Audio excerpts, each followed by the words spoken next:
أعوذ بالله من الشيطان الرجيم. بسم الله الرحمن الرحيم. ولله غيب السماوات والأرض وما أمر الساعة إلا كلمح البصر وما أمر الساعة إلا كلمح البصر أو هو أقرب إن الله على كل شيء قدير. والله أخرجكم من بطون أمهاتكم لا تعلمون شيئا وجعل لكم السمع والأبصار والأفئدة لعلكم تشكرون. ألم يروا إلى الطير مسخرات في جوف السماء ما يمسكهن إلا الله إن في ذلك لآيات لقوم يؤمنون. والله جعل لكم من بيوتكم سكنا وجعل لكم من جلود الأنعام بيوتا تستخفونها يوم ظعنكم ويوم إقامتكم ومن أصوافها وأوبارها وأشعارها أثاثا ومتاعا إلى حين. صدق الله مولانا العظيم. صدق رسوله النبي الأمين الكريم. ونحن على ذلك من الشاہدین والشاکرین. یہ سورہ النحل کی 11ویں رکوع کی 75 تا 80 4 آیات آپ کے سامنے تلاوت کی گئی ہیں. ان آیات کریمہ کا ترجمہ سماعت فرما لیجیے. اللہ رب کریم کا ارشاد گرامی ہے اور زمین و آسمان کے پوشیدہ حقائق کا علم تو اللہ ہی کو ہے، اور قیامت کے برپا ہونے کا معاملہ کچھ دیر نہ لے گا، بس اتنی کہ جس میں آدمی کی پلک جھپک جائے، بلکہ اس سے بھی کچھ کم. حقیقت یہ ہے کہ اللہ سب کچھ کر سکتا ہے. اللہ نے تم کو تمہاری ماؤں کے پیٹوں سے نکالا اس حالت میں کہ تم کچھ نہ جانتے تھے. اس نے تمہیں کان دیے، آنکھیں دیں اور سوچنے والے دل دیے، اس لیے کہ تم شکر گزار بنو. کیا ان لوگوں نے کبھی پرندوں کو نہیں دیکھا کہ فضائے آسمانی میں کس طرح مسخر ہیں؟ اللہ کے سوا کس نے ان کو تھام رکھا ہے؟ اس میں بہت نشانیاں ہیں ان لوگوں کے لیے جو ایمان لاتے ہیں. اللہ نے تمہارے لیے تمہارے گھروں کو جائے سکون بنایا. اس نے جانوروں کی کھالوں سے تمہارے لیے ایسے مکان پیدا کیے جنہیں تم سفر اور قیام دونوں حالتوں میں ہلکا پاتے ہو. اس نے جانوروں کے صوف اور اون اور بالوں سے تمہارے لیے پہننے اور برتنے کی بہت سی چیزیں پیدا کر دی جو زندگی کی مدت مقررہ تک تمہارے کام آتی ہیں. یہ سورہ النحل ایک مکی سورہ ہے، جیسا کہ بار بار آپ کے سامنے ان دروس میں یہ بات آ رہی ہے. اور یہ سورہ اللہ تعالیٰ نے اپنے نعمتوں کی یاد دہانی کے لیے خاص طور سے اور ان سوالوں کے جوابات دینے کے لیے جو اس زمانے کے مخاطبین تھے خاص طور سے، اور قیامت تک کے لیے جو مخاطبین ہو سکتے ہیں ان کے لیے نازل فرمائی ہے. اس میں رہنمائی ہے ہر اس انسان کے لیے جو غور و فکر کرتا ہے. اس لیے اس میں بار بار آپ نے غور کیا ہوگا کہ اس میں لقومی یتفکرون، لقومی یعقلون، لقومی یسمعون جیسی آیات کئی بار آئی ہیں اس سورہ کے اندر. تو ہم لوگوں کو بحیثیت اشرف المخلوقات جوڑا گیا ہے کہ تم کو ہم نے جو صلاحیتیں بخشی ہیں ان کا صحیح استعمال تم کیوں نہیں کرتے. اس میں بھی آپ دیکھیں گے، اس میں بھی کہا گیا ہے وَجَعَلَ لَكُمُ السَّمْعَ وَالْأَبْصَارَ وَالْأَفْئِدَةَ لَعَلَّكُمْ تَشْكُرُونَ، اس میں بھی اس طرف اشارہ ہے۔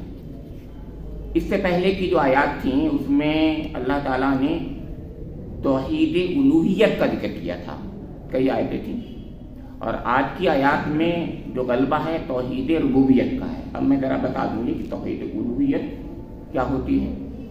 یعنی اللہ تعالیٰ کی وحدانیت اس معاملے میں کہ وہ ہمارا معبود برحق ہے، وہ خدا ہے، خدائے حقیقی ہے، اسی کے آگے جھکنا چاہیے۔ الہ کا جو تصور ہر زمانے میں پایا گیا ہے، خدا کا، گاڈ کا، اس کے بارے میں، ڈیوائنٹی جسے کہتے ہیں ہم لوگ، اس کے بارے میں وہ کیا ہے، اس کو اللہ تعالیٰ نے اپنے حبیب، اپنے رسول کے ذریعے سے، اور ہر رسول کے ذریعے سے، ہر زمانے میں رسول کے ذریعے سے لا الہ الا اللہ کی معرفت سے آشنا کرایا انسان کو۔ اس لا الہ الا اللہ کی دو بڑی جہات ہیں، ایک توحید فی الالوہیت، ایک توحید فی الربوبیت، بڑی بڑی جہات میں بتا رہا ہوں، ایسے تو بہت سی ہیں۔ تو خدا کیا ہے اس کے بارے میں ہمیں معلوم زیادہ ہوگا، اور قرآن بتاتا ہے کہ جب تک ہم شرک کو نہیں سمجھیں گے تب تک پتہ نہیں چلے گا کہ توحید کیا ہے۔ جیسے کہ بار بار بات آئی کہ دن کی روشنی کو ہم اپریشیٹ جب ہی کرتے ہیں جب رات کی اندھیریاں ہمیں معلوم ہوتی ہیں، ورنہ پتہ نہیں چلتا۔ تو اسی لیے شرک کو بتایا گیا ہے خاص طور سے، اور اس کو نگیٹ کیا گیا ہے، اس کا انکار کیا گیا ہے۔ اس میں غلاموں کی تفصیل دی گئی تھی، گزشتہ آپ کے درس میں آپ نے سنی۔ تو اس میں خاص طور سے الہ کے تصور میں جو انسان جو شرک کرتا ہے، جو اللہ کی ذات میں، صفات میں، حقوق میں، اختیارات میں کسی کو ساجی بنا لیتا ہے، کسی کو شریک بنا دیتا ہے، اس کا انکار کیا گیا ہے۔ تو لا الہ الا اللہ کی یہ صفت، یہ ڈائمنشن خاص طور سے، یعنی ہم سمجھتے بھی ہیں کہ لا الہ الا اللہ کے معنی یہ ہوتے ہیں، لیکن لا الہ الا اللہ کی دوسری ایک اور جہت ہے، وہ نگیشن ہے شرک فی ربوبیت، یعنی ربوبیت کے معاملے میں بھی، رب کے ہونے کے معاملے میں، پروردگاری کے معاملے میں بھی انسانوں نے ہر زمانے میں شرک کیا ہے، اور آج بھی کرتے ہیں۔ آج کی آیات میں آپ غور کریں گے اس پہلو سے خاص طور سے توجہ دلائی گئی، لیکن پہلی آیت کا تعلق وہ ایک برج کا سا ہے، تو اس کے اندر جو ہے الوہیت کا پہلو نمایاں نظر آ رہا ہے، اللہ کی قدرت کا پہلو نمایاں نظر آ رہا ہے، اللہ کی الہ ہونے کا تصور بھی ہے، اور اگلی آیتوں میں اس کے رب ہونے کا، پروردگاری کا تصور بہت کھل کر سامنے ہے۔ پروردگاری کہتے ہیں کہ انسان کی حاجتوں کا پہلے سے سامان کر دینا، اور پوری طریقے سے سامان کر دینا، اور ایسا سامان کر دینا جس میں کوئی کسی قسم کا کوئی کمی نہ رہ جائے، یہ ہے پروردگار، کوئی کمی نہ رہ جائے۔ یعنی آدمی سوچ بھی نہیں سکتا، جس میں کہتا ہوں آنکھوں کی ٹھنڈک تک کا سامان کر دینا۔ حاجت یہ ہوتی ہے انسان بھوکا ہوتا ہے تو اس کو رزق ملنا چاہیے، لیکن رزق کے ساتھ اس کو ذائقہ بھی ملے، جو اس سے آگے کی بات ہوتی ہے، اور ایسے آپ بات بہت سی باتیں آگے بڑھائیں گے۔ تو اسے کہتے ہیں پروردگار، اس کا ہم تصور بھی نہیں کر سکتے۔ اس میں اشارے کیے گئے ہیں کہ تم تو سوچتے تک نہیں۔ آج کی آیتوں میں بھی اس طرف کچھ توجہ دلائی گئی ہے۔ تو آپ دیکھیے پہلی آیت میں جو بات فرمائی گئی ہے کہ وَلِلَّهِ غَيْبُ السَّمَاوَاتِ وَالْأَرْضِ وَمَا أَمْرُ السَّاعَةِ إِلَّا كَلَمْحِ الْبَصَرِ أَوْ هُوَ أَقْرَبُ إِنَّ اللَّهَ عَلَى كُلِّ شَيْءٍ قَدِيرٌ۔ اللہ تعالیٰ کی قدرت کاملہ کا اظہار اس میں کیا گیا ہے۔ یہ میں نے جیسا عرض کیا، یہ توحید الوہیت کی ایک مثال تھی، کیونکہ اوپر توحید الوہیت کا ذکر چل رہا ہے، اسی کی آخری آیت ہے یہ۔ اس کے اندر تقریب فہم کے لیے ایک بات وہ جو کہ اس زمانے کے لوگوں کے ذہن میں سوال تھے، ان کا جواب دے دیا گیا۔ یہ قرآن کا ایک خاص اسلوب ہے، خاص انداز ہے کہ وہ جو سوال ذہنوں میں ہوتے ہیں ان کا جواب بھی دیتا چلا جاتا ہے، بات اپنی کہتا ہے اور جواب دیتا چلا جاتا ہے۔ سوال یہ تھا جو ذہنوں میں بھی تھا اور زبانوں میں بھی آیا لوگوں کے، کہ صاحب وہ جو جس کے بارے میں آپ یہ کہتے ہیں کہ قیامت آئے گی، قیامت آئے گی، آخر کب آئے گی؟ ایک بات، اور دوسری چیز یہ کہ اگر آئے گی تو ہم تیاری کر لیں گے۔ تو اللہ تعالیٰ نے اس کا جواب یہ دیا کہ پہلی بات تو یہ سن لو کہ وَلِلَّهِ غَيْبُ السَّمَاوَاتِ وَالْأَرْضِ، کہ جتنے بھی غیب ہیں، جو چیزیں چھپی ہوئی ہیں، وہ زمین و آسمان کی، اس کا علم صرف اللہ ہی کو ہے۔ اس نے کسی کو اگر دیا ہے اپنے رسول کو تو وہ بتا کے دیا ہے کہ یہ غیب تمہیں دینے کی ضرورت تھی، اس لیے دے رہا ہوں۔ یعنی جیسے جنت و دوزخ کا بھی رسولوں کو بتایا، یہ غیب تھی، غیب کی چیز تھی، لیکن اتنا دیا جتنا کہ انسانوں کو ضرورت تھی، اتنا ہی دیا، اسے زیادہ نہیں دیا۔ اسے زیادہ دینے سے کیوں irrelevant بات ہوتی نا، آپ بھی سوچیں۔ پھر میں بار بار ایک بات کرتا ہوں کہ انسان کو اللہ تعالیٰ نے اشرف المخلوقات ہی نہیں بنایا، بلکہ گزشتہ درس میں نے آپ کے سامنے رکھا تھا، وہ مانتا ہے اور آپ کو بار بار جتاتا ہے کہ تم اشرف المخلوقات، تو لہذا تم تو بہت ذہین ہو، تم تو سمجھ جاؤ گے آسانی سے، یہ کہتا ہے، گویا بار بار یاد دلاتا ہے تم بہت ذہین ہو، تمہارے سمجھ میں بات آ جائے گی نا آسانی سے بہت۔ یہاں بھی آج کی آیت میں بھی اور بات آئے گی، تو یہاں پر بھی بات یہی ہے کہ غیب کا علم اتنا ہی دیا اس نے جتنی ضرورت تھی ہمیں، اس سے زیادہ دینے سے ہمیں کوئی فائدہ تو ہوتا نہیں۔ پھر مان لیجئے میں آپ کے سامنے ایک بات عرض کر رہا ہوں، مان لیجئے قیامت کے بارے میں اللہ تعالیٰ بتا دیتا، تو کیا بتاتا یہ بتائیے؟ 1400 سال تو گزر گئے نا، میں آج کے پرسپیکٹو میں بول رہا ہوں، 1400 سال گزر گئے نا، ابھی تک تو نہیں آئی نا قیامت، اس زمانے میں تو نہیں آتی تھی نا، اب کتنے سینکڑوں سال، کتنے ہزاروں سال بعد آئے گی، لیکن اس سے جو فائدہ حاصل کرنا تھا وہ انہوں نے فائدہ حاصل کیا، اور ہر زمانے کے مومن فائدہ اٹھاتے ہیں اس سے، یعنی اس کی تیاری کر لیتے ہیں۔ اور اگر یہ بتا دیا جاتا کہ آج سے 1,00,000 سال بعد آئے گی تو میاں ہمارے پر تھوڑی نہیں ہے، کیوں صاحب؟ اگر یہ بتا دیا جاتا حقیقت کے لحاظ سے اتنے 1000 سال بعد آئے گی تو ہر ایک کہتا ٹھیک ہے ہمارے پر تھوڑی نہیں ہے۔ یہ ہے وہ بات جو بہت اہم ہے، جس کو یاد کرنے کی ضرورت ہے، تو ہر بار یاد دلاتا ہے رسول اللہ کا، اور اللہ تعالیٰ اپنے کلام میں بتاتا ہے کہ یاد رکھو اس کو، یعنی اس قیامت کو یاد رکھو، ایک دن آئے گی تو تمہارے حساب و کتاب کا اس کا لنک ہے، یعنی تم سے حساب و کتاب لینے کے لیے ہی یہ سب کچھ برپا ہوگا۔ بس اصلی چیز یہ ہے کہ تم جواب دے ہو، اس کی تیاری تم کرو، یہ بن سکتا، اس کی جواب دہی کی تیاری کے لیے تم اس قیامت کو آخرت کو یاد رکھو۔ وہ کہتے تھے کب آئے گی، میں کہہ رہا ہوں نا یہ irrelevant سوال ہے نہیں ہے کہ کب آئے گی، ارے بھائی میری زندگی میں آئے گی یا آپ کی زندگی میں آئے گی یا کسی کی زندگی میں، یعنی آج سے 1000 سال بعد آئے گی، اس سے کیا لینا دینا۔ اسی لیے ہماری ایک قیامت تو وہ آنی ہے جو سب کی قیامت ہے، یعنی موت۔ تو ایک موت ہے انڈیویجول کی، ایک موت ہوتی ہے قوموں کی، ایک موت ہے کائنات کی، 3 موتوں کا ذکر قرآن کرتا ہے۔ تو انسان اپنی موت کے بارے میں انکار کر سکتا ہے کیا؟ کوئی بھی انکار نہیں کرتا، لیکن اس کو کسی کو نہیں پتا ہے وہ کب آئی ہے کہ نہیں؟ اور اسی میں خوبی ہے، اگر یہ بتا دیا جاتا کسی کو بتا دیا جاتا کہ تیری موت آج سے 15 سال بعد آئے گی، تو وہ کم سے کم جو ہے 14 سال تک تو کچھ نہیں کرتا، 1 سال سوچتا کہ ہاں 1 سال خوب کر لوں گا عبادت اللہ کی۔ یہی ہے انسان کا مزاج ہے، یہ ایسا ایک نفسیات ہے انسان کی۔ ہر ایک ہم اپنے کاموں کو بھی ایسے ہی ڈیلے کرتے ہیں، پوسٹ پون کرتے چلے جاتے ہیں، اپنے کاموں کو پوسٹ پون کرتے چلے جاتے ہیں، ایک انسان کی نفسیات ہے۔ تو اس لیے نہیں بتایا اللہ تعالیٰ نے، کہا گیا کہ غیب کا علم صرف اللہ ہی کو ہے۔ اور سن لو ایک بات کہ جہاں تک اس کے ہونے کا تعلق ہے، یعنی برپا ہونے کا تعلق ہے، تو وہ پلک جھپکنے یا اس سے بھی کم وقت میں ہو جائے گی پوری۔ اب جب آپ کو مجھے معلوم ہو چکا ہے بگ بینگ یہ پلک جھپکنے سے پہلے ہو چکا ہے، یعنی اس فریکشن آف سیکنڈ میں کیا کچھ ہو گیا ہے، یہ اب آپ لوگ سائنٹسٹ لوگ کہہ رہے ہیں۔ ایسے ہی ختم ہونے کے لیے بھی اسی قسم کا ایک بگ بینگ جیسا ایونٹ ہوگا کہ نہیں ہوگا؟ تو مطلب یہ ہے کہ پلک جھپکنے سے بھی کم وقت میں سب کچھ ہو جائے گا جو کچھ ہونا ہے۔ یہ بالکل سمجھ میں آ رہی ہے، آج ہمارے عقل میں آ رہی ہے، سائنس کی روشنی میں عقل میں آ رہی ہے ہمارے۔ تو اس وقت سمجھ نہیں آتے لوگ یہ کہہ رہے تھے ہلکی آئے گی شاید ایسے، اور اب ہمارے یہاں بھی کچھ ایسی روایتیں پائی جاتی ہیں، آپ کو معلوم ہے ہلکی ہوگی اور ایسا ہوگا اور ایسا ہوگا۔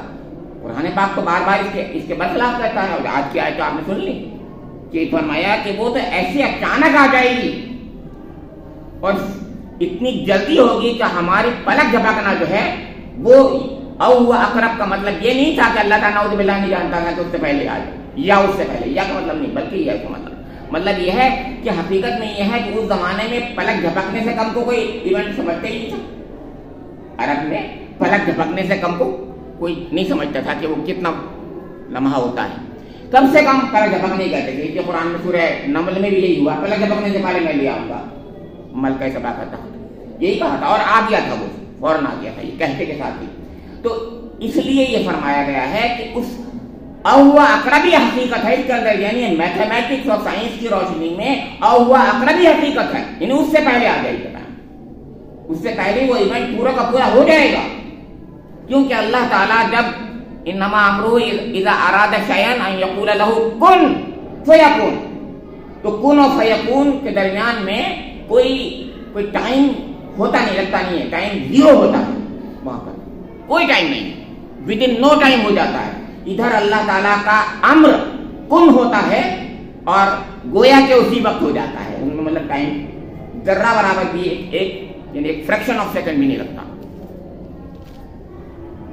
کیوں؟ اس لیے کہ ان اللہ علی کل شیء قدیر، اللہ تعالیٰ ہر چیز پر قدرت رکھتا ہے، یعنی جو چاہتا ہے وہ کر گزرتا ہے، اس کی قدرت کاملہ ایسے ہی ہے کہ وہ چاہتا ہے، اب جب چاہے گا کہ قیامت برپا ہو جائے تو ہو جائے گی، وہ چاہتا ہے کلمہ کن سے انسان پیدا ہو جاتا ہے، کائنات پیدا ہو گئی، اور ایسے ہی جب چاہے گا تو انسان مر جاتا ہے اور کائنات ختم ہو جائے گی، ہلاک ختم ہو جائے گی، بالکل ایسے ہوگا جیسے کہ ہم سمجھے کائنات کیسے برپا ہوئی، پیدا ہوئی، اب سمجھ میں آ رہی ہے، ایسے ختم ہو جائے گی جیسے انسان نے دیکھا کہ وہ پیدا ہوتا ہے اچانک، ویسے اس کے مرحلے ہوتے ہیں، وہ مرحلے ہوتے ہیں، لیکن وہ اس وقت اس کو روح ڈالی نہیں، کوئی نہیں جانتا، اس کو کوئی نہیں جانتا۔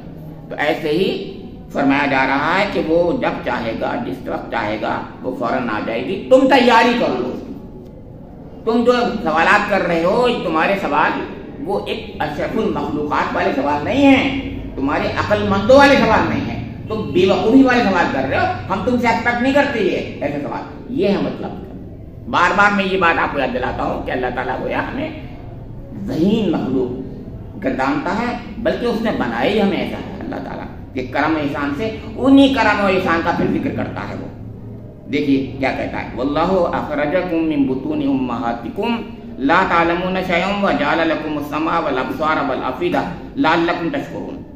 اب دیکھو وہی کہہ رہا ہے کہ وہ اللہ ہی ہے جس نے تم کو تمہاری ماؤں کے پیٹوں سے نکالا اس حال میں کہ تم کچھ نہیں جانتے تھے۔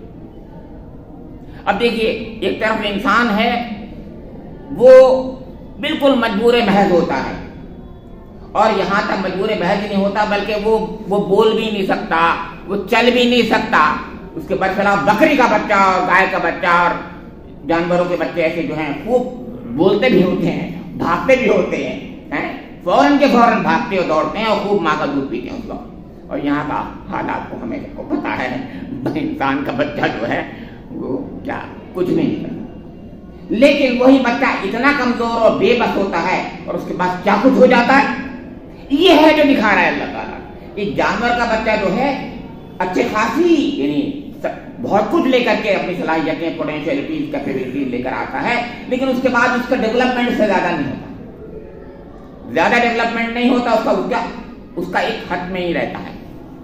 ایک انسان کا بچہ ہے کہ کہاں سے کہاں پہنچ جاتا ہے، پہلے کچھ نہیں تھا وہ سب کچھ ہو جاتا ہے، آئنسٹائن بن جاتے ہیں، وہ فرعون وقت بن جاتے ہیں، وہ کیا کچھ نہیں بن جاتے ہیں، بہت بہت ذہین علامہ وقت بن جاتے ہیں لوگ۔ اور یہ سب کچھ اللہ تعالیٰ کے یعنی جو بنتے ہیں وہ ان میں دو تین باتوں کا ذکر کر دیا، وَجَعَلَ لَكُمْ السَّمْعَ وَالْأَبْصَارَ وَالْأَفْئِدَةَ۔ دیکھیے سمع اور ابصار بظاہر تو یہ پرسپشن جو ہے جانوروں کے پاس بھی ہیں، لیکن افئدہ نہیں ہے ان کے پاس، ان کے پاس سمع اور ابصار تو ہیں بظاہر، یعنی صرف یہ سینس پرسپشن والے آنکھ اور کان، لیکن آنکھ اور کانوں سے جو لنک ہے ایک چیز کا، اس کے پیچھے والی چیز جو ہے جو اللہ تعالیٰ نے بنائی ہوئی ہے افئدہ، وہ نہیں ہے۔ اب اس افئدہ کا اللہ تعالیٰ نے کمال جو دیا ہے وہ انسان کو وہی کمال ہے یہ اس لیے دیا ہے تمہیں لعلکم تشکرون، کہ تم شکر ادا کرو، تاکہ یہ شکر ادا کریں، تاکہ تم شکر گزار ہو جاؤ، یہ شکر گزار ہو جاؤ، یہ چاہتا ہے اللہ تعالیٰ. یعنی اس لیے تمہیں کہتے نہیں کسی کو وہ کہاں سے کہاں ہو گیا، کہتے نہیں ہم لوگ کسی کی مثال دیتے ہیں، ارے صاحب وہ کہاں سے کہاں پہنچ گیا. یہی تو خود ہی ہوتی ہے جو ہم بتانا چاہتے ہیں. جو اپنے بڑے باپ کا بیٹا ہوتا ہے، اور وہ تو بڑے باپ کا بیٹا ہے کہ نہیں، تو اس کے بارے میں کوئی بات نہیں کرتا مثال. ٹھیک ہے بھائی، وہ تو ہے ہی بڑے باپ کا بیٹا، لیکن ایک غریب بچہ ہو اور بہت آگے بڑھ جائے، سب مثالیں دیتے ہیں کہ صاحب وہ تو بہت بڑا ہو گیا صاحب، اس کے کیا. یہی چیز اللہ تعالیٰ ہم سب کے لیے کہہ رہا ہے. ہم تو مثال اس کی دیتے ہیں جو غریب سے، بہت کمزور سے، بہت بری حالت سے وہاں سے بہت اونچی حالت میں پہنچ جائے. لیکن ہر بچہ انسان کا ایسا ہی ہوتا ہے، بہت کمزور اور بے بس ہوتا ہے اور بہت زیادہ صلاحیتوں کا مالک بن جاتا ہے. ہر ایک، میں آپ ہر ایک، اس میں دو رائے نہیں. لیکن کتنے لوگ ہم شکر ادا کرتے ہیں. اس کی مثال دے کر تو ہم بار بار کہتے ہوتے ہیں بھائی دیکھیے صاحب، ذرا دیکھیے تو صاحب وہ کیسا ہے، اللہ نے کیسے نوازا ہے اس کو. اور میاں مجھے اور آپ کو تو ہر روزانہ نواز رہا ہے، ہر ایک کو نوازا ہے، میرے بچوں کو، آپ کے بچوں کو، سب کے بچوں کو نوازا ہے. ہمیں یاد رہتا ہے کبھی میں یا آپ شکر ادا کرتے ہیں کہ میرے بچوں کو بھی ایسی نوازا گیا ہے؟ نہیں کرتے ہم. جبکہ میرا بچہ بھی ایسے ہی ہے، آپ کا بچہ بھی ایسے ہی ہے، ہر ایک کا بچہ ایسے ہی ہے. بالکل کچھ نہیں تھا اور سب کچھ ہو گیا. ہر ایک کا بچہ ایسے ہی تھا، ہم سب بھی ایسے ہی تھے. بچے کا مطلب میں اور آپ بھی ایسے ہی تھے، کچھ نہیں تھے جب ایک زمانے میں. اور آج اللہ کا کرم احسان ہے کہ اس نے کیا کچھ نہیں دیا ہم کو. میں بول رہا ہوں آپ کے سامنے، اسی کے کرم سے بول رہا ہوں نا. جانور بھی بولتا ہے، لیکن وہ جانور جو بولتا ہے وہ آپ جانتے ہیں، وہ بول نہیں ہوتا، وہ نطق نہیں ہوتا. یہی تو اللہ تعالیٰ الرحمن علم القرآن خلق الانسان علمہ البیان میں بتایا. علمہ البیان تو نہیں ہوتا نا، وہ بیان کرنے کی صفت اس کے اندر نہیں ہوتی نا جانور کے اندر. وہ کمیونیکیشن کا وہ بہترین طریقہ جو ہے جو انسان کو ملا ہے وہ تو نہیں ہوتا نا اس کے پاس، جانوروں کے پاس. تو یہ کہا کہ شکر تم ادا کیوں نہیں کرتے. یہ ہے توحید فی الربوبیت، یعنی اپنے رب کی پروردگاری کو پہچانو اور شکر ادا کرو. میں نے عرض کیا کہ میں آپ سب کچھ نہیں تھے، آج سب کچھ ہیں، تو شکر ادا کرنا چاہیے نہیں کرنا چاہیے. یہ ہے وہ بات یاد دلانے کی بالکل سی ہے. اور ہر ایک کے ساتھ میں نے بتایا ہے، ہم تو اس کو یاد کرتے ہیں جس کے بارے میں ہم سمجھتے ہیں ایسا نہیں تھا اور اب ہو گیا. ہم کہہ رہے ہیں سب ایسے نہیں تھے اور سب ہو گئے، تو شکر سب کو ادا کرنا چاہیے نا. ایک حالت وہ تھی جو ماں کے پیٹ سے نکلے تھے ہم، اور ایک حالت یہ ہے کہ آج اللہ کا کرم و احسان ہے اور سب کے ساتھ احسان ہے اور ہم شکر ادا نہیں کرتے.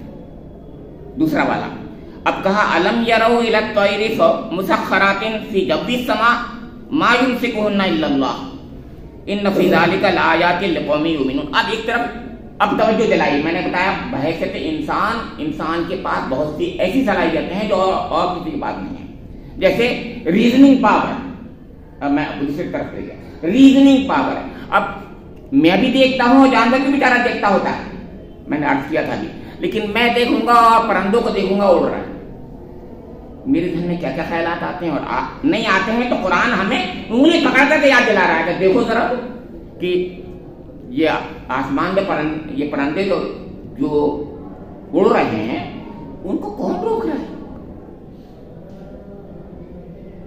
ہم سب جانتے ہیں کہ کوئی بھی چیز جو ہے ایسی چھوڑ دی جائے فضا میں تو گر جائے گی. وہ نیوٹن کا لا یہی کہہ رہا ہے، سب ہم یہی جانتے رہا. لیکن روزانہ ہم دیکھتے ہیں کہ پرندے جو ہیں وہ اڑتے ہوتے ہیں، اور یہی نہیں ہوتا کہ وہ اپنے پروں کو جو ہے صرف پھیلاتے ہیں. جبھی آپ نے دیکھا وہ سکوڑ لیتے، قرآن بھی کہتا سکوڑ بھی لیتے ہیں تب بھی وہ نہیں گرتے. مطلب اس کے لیے قانون ہے، اللہ تعالیٰ کے قانون ہے، اس قانون کے تحت. اچھا پھر آپ نے دیکھا عقاب جو ہے وہ بالکل بظاہر کچھ بھی نہیں ہلتا اس کے اوپر، اور پورے کے پورے اڑتا چلا جاتا ہے. اور بھی جانور ایسے ہوتے ہیں، یعنی ہم تو یہ دیکھتے ہیں بہت چیزیں پھڑپڑاتے ہیں پر تبھی اڑ سکتا ہے، نہیں، وہ بالکل ایسے ایک بار پھڑپڑایا اس کے بعد وہ سیدھا ہی چلتا چلا جا رہا ہے. اللہ تعالیٰ کا قانون ہے، اس فضا میں ان کا قانون چل رہا ہے. اب اس طرح توجہ دلایا کہ تم میرے قوانین کو، میری قدرتوں کو، میری ربوبیت کو سمجھو تو کم سے کم اس سے کچھ کنکلوژن ڈرا کرو، کچھ سوچو، کچھ اس سے اس کی طرف توجہ دلا رہا ہے. تو کہا کہ ان فی ذالک لآیات لقوم یؤمنون، اس میں نشانیاں ہیں ان لوگوں کے لیے جو ایمان لاتے ہیں۔ اب میں نے آپ کے لیے چھوڑ دیا، حقیقت یہ چھوڑ دیا، اور اللہ تعالیٰ نے ہم سب کے لیے چھوڑی تھی آیت، یعنی اس میں بہت سی نشانیاں ہیں، لآیات جمع کے ساتھ میں بتایا، بہت سی نشانیاں ہیں۔ مجھے تو ایک سمجھ نہیں آ رہی تھی، لیکن آپ بھی غور کریں، بہت سی نشانیاں، بہت سے سبق میں ملیں گے، بہت سی رہنمائی میں ملیں گی، بہت سی باتیں ملیں گی، اپنے رب سے تعلق کی بہت سے ہمیں لنک مل جائیں گے کہ واہ میرے رب، سبحان اللہ، کیا آپ نے کیا۔ جیسے میں نے ابھی کہا تھا، یہ جب ہی ہوگا جب کہ ہم اس دماغ سے اپنے سوچنا شروع کر دیں گے، کیونکہ ہم اشرف المخلوقات ہیں۔ میں نے بتایا تھا ہمیں بہت بڑا سمجھتا ہے، اس نے بنایا بھی بہت بڑا ہے۔ پھر آگے فرمایا کہ واللہ جعل لکم من بیوتکم سکنا وجعل لکم من جلود الانعام بیوتا تستخفونها یوم ظعنکم ویوم اقامتکم ومن اصوافها واوبارها واشعارها اثاثا ومتاعا الی حین۔ یہ آخری آیت میں نے لی ہے اس میں۔ اب دیکھیے ایک طرف پھر توجہ دلائی گئی ہے، وہ یہ ہے کہ تم ذرا یہ تو غور کرو کہ جو تمہارے مکانات ہیں اس میں اللہ تعالیٰ کا کتنا کرم و احسان ہے، کتنی ربوبیت ہے۔ ربوبیت کی بات کر رہے ہیں، جنگل میں رہتے ہیں کچھ لوگ، آج بھی فٹ پاتھ پہ پڑے سوتے ہیں، ان کے پاس کوئی گھر نہیں۔ بہت سے لوگ ایسے ہیں ان کے پاس سائبان نام کی کوئی چیز نہیں ہوتی، نہ بارش میں بچارے، نہ گرمی میں بچارے، نہ جاڑوں میں بچارے ایسے پڑے رہتے ہیں، اور ظاہر ہے مرتے ہیں، پھر اس کے بعد مر جاتے ہیں بچارے بہت سے لوگ اس میں۔ لیکن اس کے باوجود اللہ تعالیٰ کتنے انسانوں کو، ظاہر جتنے انسان ہیں مرتے تو اس کے اندر 1% بھی نہیں ہے نا بھائی، ظاہر ہے 7 ارب کی آبادی دنیا میں ہے، 7 ارب کی آبادی مال نیوٹریشن کا بھی شکار ہے، سب کچھ ہے، لیکن اس کا 1% بھی نہیں مرتے نا، 99% تو جیتے ہی ہیں۔ حالانکہ فٹ پاتھ پہ پڑے ہیں بیچارے، بالکل جنگل میں پڑے ہوئے ہیں، بھوکے ہیں، پیاسے ہیں، سب کچھ ہیں، لیکن ان کے رزق کا انتظام بھی کر رہا ہے اللہ تعالیٰ، اور ان کے لیے کوئی نہ کوئی سائبان ہے، چھت ہے، ان کے لیے سائبان کا انتظام کر رہا ہے۔ تو کہا گیا کہ دیکھو اور تو کرو کہ واللہ جعل لکم من بیوتکم سکنا، اللہ تعالیٰ نے تمہارے لیے گھروں کو تمہارے جائے سکون بنا دیا۔ اس میں دو رائے ہیں، گھر میں انسان جا کر سکون، کمفرٹ اور پیس محسوس کرتا ہے، بالکل کرتا ہے۔ وہ کہا کہ نہیں ایسا کیا؟ اب میاں 10 بار نہیں، 100 بار نہیں، 1000 بار نہیں، بے شمار بار اس کو اللہ کا شکر ادا کرنا چاہیے کہ واہ میرے اللہ تو نے جو کرم کیا میرے ساتھ میں، تو نے جو مجھے ایک سائبان دے دیا، جو مجھے گھر دیا ہے، یعنی کتنوں کو نہیں ملا ہے۔ میں بار بار یہ کہہ جا رہا ہوں، کتنوں کو نہیں ملا ہے، وہ بیچارے کس حالت میں جی رہے ہیں، جی تو رہے ہیں جب تک تو نے زندگی رکھی ہے، جب تک جئیں گے، لیکن کیسے جی رہے ہوں گے، ان میں کوئی سکون نہیں ان کے پاس۔ یہ مطلب ہے سکون، باعث سکون بنا دیا تمہارے لیے۔ اور پھر یہ کہا کہ ہم نے کیسے کیسے تمہارے لیے مکان کا انتظام کیا ہے۔ اب یہ اس زمانے کی امیجیٹ پرسپیکٹو میں چلی جائیے گا، آج کے زمانے میں بھی ہو سکتا تھا، لیکن ہوتا جو مخاطب جس زمانے میں آڈینس ہوتا ہے اسی کے لحاظ سے مثال زیادہ اچھی لگتی ہے، تو اس زمانے کے لحاظ سے مثال دے دی۔ اس زمانے میں جانوروں کے چمڑے کے خیمے بنتے تھے، آج بھی خیمے ہوتے ہیں، ایسی کوئی بات نہیں، آج بھی پلاسٹک کے خیمے ہوتے ہیں، لیکن جانوروں کے من جلود الانعام بیوتا، یعنی ان کے چمڑوں کے خیمے، ان سے مکان تمہارا بنا، خیمہ جو ہے مکانی ہوتا ہے ان کے لیے۔ اور پھر یہ کہا کہ تم نے اب یہ غور نہیں کیا کہ تمہاری ارد گرد جو ہم نے کیٹل بار بار آ چکا ہے، اس کے اندر کئی بار آ چکا ہے نام کا ذکر اس کے اندر، تو کہا گیا کہ انہی کی طرف اشارہ کیا گیا کہ یہ جو سب سے بڑے تمہارے مکان تھے، یہ مکان تو تم نے غور نہیں کیا، یہ تو اور بھی زیادہ اچھے مکان ہیں۔ کیوں؟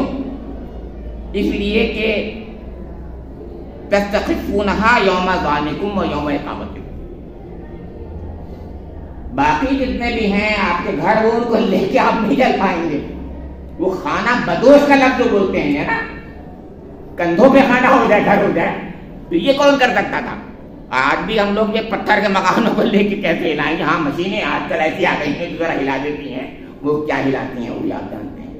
بہرحال لیکن وہ اپنے گھروں کو اپنے کندھوں پہ اٹھا کر لیے چلتے تھے، خیموں کو لیے چلتے تھے، جہاں چاہیں اپنے مکان کو انہوں نے ایرکٹ کر دیا، لگا دیا، کھڑا کر دیا۔ انہوں نے کہا نہیں مجھے یہ جگہ اچھی لگ رہی ہے، وہیں پر ہاں میں یہ جگہ اچھی، بہت سبحان اللہ۔ انہوں نے کہا ہاں یہیں، یہ اللہ کی زمین پہ یہ جگہ مجھے اچھی لگ رہی ہے، آپ کیا کریں گے؟ ہم تو مکان جہاں ہے وہیں ہے. اب آپ کہیں گے کہ میں تو چاہتا تھا کہ وہاں جا کر کے آپ کشمیر میں یا فلاں جگہ پر بناتا اپنا مکان.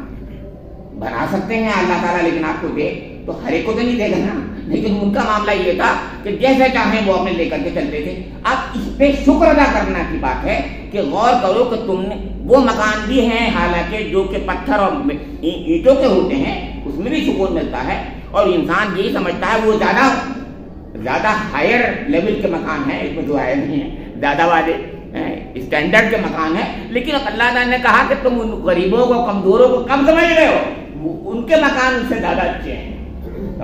اس لیے کہ وہ تو جہاں چاہیں لا کر کے ان مکانوں کو اپنے رکھ لیتے ہیں. وہ جب چاہیں پوچھ کر لیتے ہیں تو بھی ہلکے ہیں ان کے لیے، اور جب چاہتے ہیں یہ رکھ کر دیتے ہیں، کھڑا کر دیتے ہیں. یوم اقامتی کو یہاں ٹھہرنا ہے لو یہیں پہ خیمہ گاڑ لو. اب غور کیجئے، ہم کسی کو حقیر نہ سمجھیں. یہ کہا جا رہا ہے ہم سے کہ تم حقیر سمجھتے ہو کہ تمہارا مکان بڑا محل ہے تو لہذا بہت اچھا ہے، اور ان کا بیچارہ خیمہ ہے اس لیے چھوٹا ہے. غلط سمجھتے ہو. تمہارا محل ہل کے نہیں جاتا، وہیں رہتا ہے. ان کا محل جیسا بھی ہے، خیمے کا محل ہے، مگر وہ جہاں چاہتے ہیں ہمیں پہنچا دیتے ہیں. ان کا جی چاہ رہا ہے یہاں کر لو، ان کا وہاں کر لو، ان کا وہاں کر لو، کوچ کر لو، لیکن اپنے ساتھ مکان چل رہے ہیں. یہ دوسرا پہلو ہے. یعنی انسان کو اللہ تعالیٰ یاد جو دلاتا ہے، سوچیے کبھی اپنی ربوبیت کا کس کے طریقے سے اظہار کرتا ہے کہ نہ تو یہ کہ ایک تو یہ کہ اللہ کا شکر انسان ادا کرے، اور دوسرے کسی کو چھوٹا اور حقیر نہ سمجھے. یہ کہنا ہے یہاں پر. پھر فرمایا کہ یہی اب جانوروں کے کھالوں سے مکان بنایا اللہ تعالیٰ نے، بنوایا ان لوگوں کا جو خیمے کی شکل میں تھا. اور پھر انہی جانوروں کے اسباب سے اور آوار سے اور اشعار سے، ان کے اون سے اور ان کے روئیں سے اور ان کے بالوں سے، پشمینے جیسے کہتے ہیں ہم لوگ، پشمین بھی مانا جاتا ہے، ان سب سے اللہ تعالیٰ نے کیا کیا کام لیے. اساسم و متان الہی، زندگی کے بڑے بڑے کام ہوتے ہیں صاحب. آج بھی پشمینہ کشمیر کا مشہور ہے صاحب، کہتے ہیں صاحب وہ اصلی پشمینہ نہیں ملتا ہے. صحیح بات ہے، نہیں ملتا. ٹھیک ہے کہ ایک اچھی ہماری سنتھیٹک فیبرکس آ گئی ہیں آج بھی، لیکن پشمینہ جو اصلی ہوتا ہے کشمیر کا وہ نہیں ملتا. لوگ وہ خود کشمیری ہی استعمال کرتا ہے، اور خاص لوگ استعمال کرتے ہیں. اس کا مطلب آج بھی جانور کے کھال کا جو اون کا جو ہوتا ہے، جو اس میں گرمی ہوتی ہے، جو اس میں نیچرل ایک اس میں وہ ہوتا ہے، ٹچ ہوتا ہے، وہ ہمارے سنتھیٹک میں نہیں ہوتا، فیبرک میں. آپ بھی جانتے ہیں، ہم بھی جانتے ہیں کہ نہیں صاحب، ہم بھی یہی کہتے ہیں کہ صاحب جیسے سچا موتی اور جھوٹا موتی، اور حقیقی اون وہ پشمینے والا اون، اور ایک وہ اون جو کہ آج ہم لوگ سنتھیٹک بناتے ہیں. ہم سب جانتے ہیں کہ اس میں زمین آسمان کا فرق ہوتا ہے. تو اللہ تعالیٰ فرما رہا ہے کہ دیکھو تمہاری زندگی میں یہ میرے یعنی میری تخلیق کردہ جان جو ہیں آپ کی مخلوقات، ان سے تم فائدہ اٹھا رہے. دیکھو ان کی کھالوں سے فائدہ اٹھا رہا، ان کے بالوں سے فائدہ اٹھا. اس میں جو اسبافی ہے، یہ صوف کی یا صوف کی جو جمع ہے، اس کے اندر صوفی اسی سے بنا ہے ایکچولی. تو یہ بنتا ہے بھیڑوں کے اون کو کہتے ہیں. اور اوباریہا جو ہے یہ روئیں کو کہتے ہیں، اونٹ کے روئیں کو. اور اشعارہا شعرتین، یہ جو ہے آپ کا بکری اور دمبے کے بالوں کو کہتے ہیں. تو ان سے کیا کیا بنایا جاتا ہوگا اس زمانے میں، اور زیادہ بنتا تھا. کیا کیا بنتا تھا؟ جو جس زمانے میں جس کی ضرورت ہوتی ہے وہ ایسے اس کا استعمال کرتا ہے. کیونکہ تو اس زمانے میں اس سے استعمال کیا کیا کرتے تھے، آج بھی کرتے ہوں گے، ضرور کر رہے ہیں، ایسی بات نہیں ہے. لیکن اللہ تعالیٰ کی کرم کی طرف توجہ دلانا مقصود ہے. اللہ تعالیٰ کہہ رہا ہے یہ سب کچھ میں تمہارے لیے. اچھا چھوڑیے آگے میں آ رہا ہوں. میں کہہ رہا ہوں مان لیجیے تھوڑ کے جانور، نہ صحیح جانور، میں کہتا ہوں سنتھیٹک. یہ سنتھیٹک جو فیبرک بننا ہے اس کا علم کس نے دیا؟ اس کا علم بھی تو اللہ تعالیٰ نے دیا نا. اور بھائی وہ تو جانوروں کو استعمال کرنے کا علم بھی اللہ نے سکھایا ہمیں مسخر کر کے، ہے کہ نہیں؟ ایسے ہی اللہ تعالیٰ نے ایک فیبرک بنانے کا علم دیا، جس کو بھی دیا وہ بھی تو اللہ ہی کا کرم ہے. جو کچھ بھی دیا ہے اللہ تعالیٰ نے دیا ہے، جو کچھ بھی ملا ہے اللہ تعالیٰ سے ملا ہے. کچھ انسان کے پاس کچھ نہیں ہے، کیونکہ فرمایا کہ واللہ اخرجکم من بطون امہاتکم لا تعلمون شیئا. جس وقت تم پیدا ہوئے تھے ماں کے پیٹ سے کچھ نہیں جانتے تھے. تم کون سے علامہ اقبال کو سائنٹسٹ تھے؟ تم اس وقت کچھ نہیں تھے، نتھنگ. ہاں اس کے بعد تمہیں ہم نے سب کچھ صلاحیتیں دی ہیں، ان صلاحیتوں کا شکر ادا کرو کہ تمہیں صلاحیتیں ملی ہیں۔ اللہ رب کریم سے میری دعا ہے مجھے بھی اور آپ لوگوں کو بھی اللہ تعالیٰ ہر جو کچھ اس نے عطا فرمایا ہے اور کیا کچھ عطا نہیں فرمایا ہے اللہ، کہ اس نے جو ہے ہم گننا شمار کرنا بھی چاہیں گے شمار نہیں کر سکتے۔ اسی سورہ میں اور سورہ ہجر میں دونوں جگہ پائے وَإِن تَعُدُّوا نِعْمَتَ اللَّهِ لَا تُحْصُوهَا، ہم نعمتوں کا شمار کرنا چاہیں تو شمار نہیں کر سکتے۔ بس یہ کاش ہم لوگوں کے ذہن میں یہ بات آ جائے کہ میرے رب نے جو کچھ میرے ساتھ کیا ہے، جو کرم کیا ہے، احسان کیا ہے، میں اس کا شکر ادا کر ہی نہیں سکتا۔ میرے رب بس تو مان لے، بس تو مان لے اور مجھے معاف کر دے، کیونکہ شکر تو میں ادا نہیں کر پاؤں گا، لیکن جیسا بھی میں ٹوٹا پھوٹا الٹا سیدھا شکر ادا کر رہا ہوں، اے رب کریم تو اسی کو قبول فرما جائے بات۔ اور اے اللہ تو مجھے اور آپ کو ہم سب لوگوں کو بہترین شکر گزار بندہ بنا لے، اور اللہ تعالیٰ ہماری گستاخیوں کو، ہماری کوتاہیوں کو معاف کر دے۔ اللہ تعالیٰ شرک کے ہر دن کے اجتناب کی توفیق نصیب فرما دے۔ شرک فی الالوہیت ہو یا شرک فی الربوبیت ہو، شرک کی جتنی شکلیں ہیں ان سب سے نفرت پیدا کر دے اللہ تعالیٰ۔ اللہ تعالیٰ اپنی محبت، اپنی معرفت عطا فرما دے۔ ربنا تقبل منا انک انت السمیع العلیم، تب علینا انک انت التواب الرحیم، وآخر دعوانا